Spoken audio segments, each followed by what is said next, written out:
आदाब, नमस्कार, अस्सलाम वालेकुम नाजरीन। पल पल न्यूज के न्यूज रूम से मैं हूं आपके साथ नदीम अकरम। कर्नाटक में जिस बेरहमी से फाजिल की हत्या कर दी गई, उससे बार बार एक ही सवाल खड़ा हो रहा था कि बीते 10 दिन के अंदर 3 हत्याएं कर्नाटक के अंदर हुई और हिंदू मुस्लिम की राजनीति उस पर जोरों से की जा रही है। क्योंकि फाजिल की हत्या से 2 दिन पहले प्रवीण नेतारू, भारतीय जनता पार्टी के यूथ विंग के नेता की हत्या हुई, तो तमाम लोगों ने इसे हिंदू मुस्लिम एंगल देकर के मुस्लिम एंगल निकाल लिया और यह बताने की कोशिश की कि साहब प्रवीण नेतारू की हत्या जो है वो कट्टरपंथी समुदाय ने की है, यानी कि सीधे तौर पर इस्लाम और मुसलमानों को टारगेट करने की कोशिश की। और जब 2 दिन बाद फाजिल की हत्या हुई, तब यही मीडिया, यानी कि अगर बात करूं रुबिका लियाकत की, अगर बात करूं अंजना ओम कश्यप की, अमीश देवगन की, सुधीर चौधरी की, हर कोई ये बताने पर उतारू हो गया कि साहब ये हत्या तो फाजिल की जरूर हुई है, पर इस हत्या के पीछे भी मुसलमान ही हैं। क्योंकि जो स्टोरी बनी नहीं उसे मीडिया ने बना दिया और बताया कि फाजिल का अफेयर चल रहा था, वो शिया समुदाय से थी, शिया मुसलमानों ने ही सुन्नी मुसलमान की हत्या कर दी। पर जब पुलिस ने बीते 4 से 5 दिन के अंदर खुलासा किया और अपराधियों को पकड़ लिया, तो उन अपराधियों के नाम जो हैं वो सुजात है, अभिषेक है, मोहन है और दीक्षित है। इनमें एक भी नाम मुस्लिम नहीं है, जिसको ये बताने की कोशिश की कि साहब मुस्लिम की हत्या के पीछे भी मुसलमान हैं। और जब गैर मुस्लिम ये आरोपी निकले हैं, ये हत्यारे निकले हैं, तो सवाल यही खड़ा होता है कि क्या अब मेन स्ट्रीम मीडिया इन नामों का उजागर करेगी? क्या इनकी तस्वीर सार्वजनिक करके ये बताने की कोशिश करेगी कि यही फाजिल के हत्यारे हैं जिन लोगों ने फाजिल को बेरहमी से 20 सड़क दिन दहाड़े मार डाला था?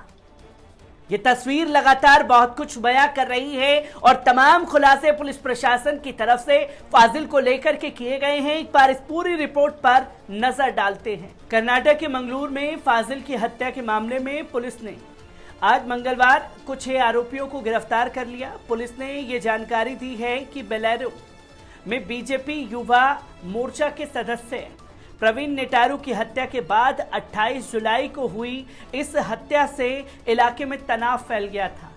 पुलिस ने बताया कि गिरफ्तारी किए गए व्यक्ति सूरतकल के रहने वाले हैं। पुलिस ने आरोपियों की ओर से इस्तेमाल की गई कार के मालिक अजीत क्रास्टा को पहले हिरासत में लिया था और पूछताछ के बाद उसके द्वारा दी गई जानकारी के आधार पर आरोपियों का पता लगाया गया।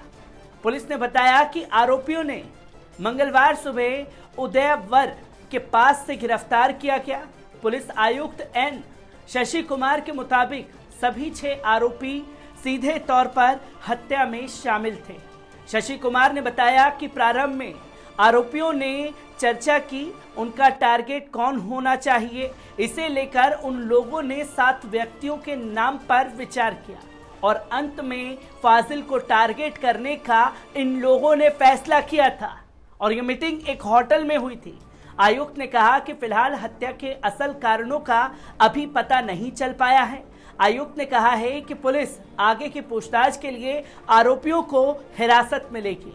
पुलिस आयुक्त एन शशि कुमार ने बताया कि आज जिन 6 आरोपियों को गिरफ्तार किया गया है, उनमें सुहास, मोहन, अभिषेक, श्रीनिवास, गिरिधर और दीक्षित शामिल हैं। उन्होंने बताया कि कार के मालिक अजीत क्रास्टा को इन हमलावरों ने लालच दिया था कि 3 दिन के लिए कार के 15,000 रुपए मिलेंगे और अजीत को इस बात का पता था कि इस कार का इस्तेमाल आपराधिक गतिविधियों के लिए किया जाने वाला है। बावजूद उसने हमलावरों को अपनी कार दे दी थी। अजीत क्रास्टा को मिलाकर इस केस में कुल 7 लोगों को गिरफ्तार किया गया है और पुलिस कमिश्नर ने कहा है कि अगर और कोई प्रत्यक्ष या परोक्ष रूप से इस हत्याकांड में शामिल हुआ तो उन्हें भी अरेस्ट किया जाएगा। पुलिस आयुक्त ने बताया कि प्लान के मुताबिक हमले के बाद ये सभी लोग कार पर सवार होकर उड़पी की तरफ भाग गए। उड़पी के एला गांव में इन्होंने कार छोड़ दी। इस बीच श्रीनिवास ने अपने दोस्त से बुलाकर दूसरी कार बुला ली और इस कार में बैठकर ये लोग मंगलूर के बाहर एक गुप्त ठिकाने पर जाकर छिप गए थे। इस मर्डर की जांच के लिए गठित पुलिस की 7 स्पेशल टीमों ने आसपास के जिलों में पड़ताल की और आखिर में आज सुबह करीब 5:30 बजे इन सभी 6 आरोपियों को अरेस्ट कर लिया गया। इन सभी 6 आरोपियों के पिछले आपराधिक रिकॉर्ड भी शामिल हैं। इनमें से 4 लोगों के खिलाफ राउडी शीट भी खुली हुई है। इस मामले पर पुलिस ने कहा है कि सभी मुस्लिम नेताओं से अपील की गई थी कि नमाज को अपने घरों में अदा करें।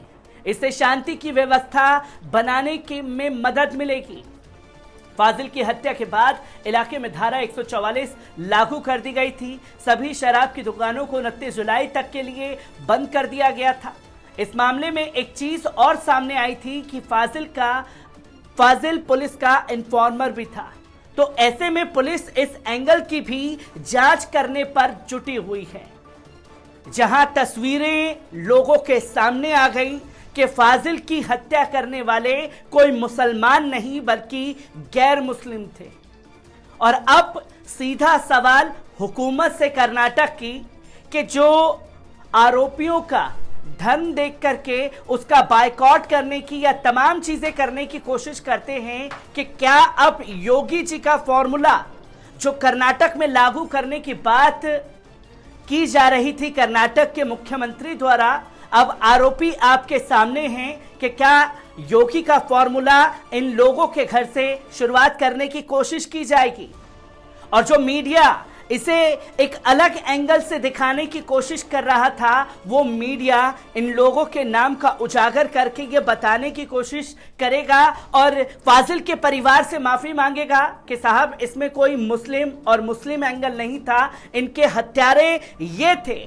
क्या अब हत्यारों के पक्ष में कोई मुहिम चलाने की कोशिश तमाम लोगों द्वारा की जाएगी? क्योंकि लगातार कर्नाटक में माहौल गर्म हो रहा है और हत्या को लेकर के पहले ही पीस मीटिंग का बायकॉट करने का ऐलान मुसलमानों की तरफ से किया गया था और कड़े शब्दों में तमाम चीजों के लिए प्रशासन से सवाल कर रहा था कि आरोपी कब गिरफ्तार किए जाएंगे।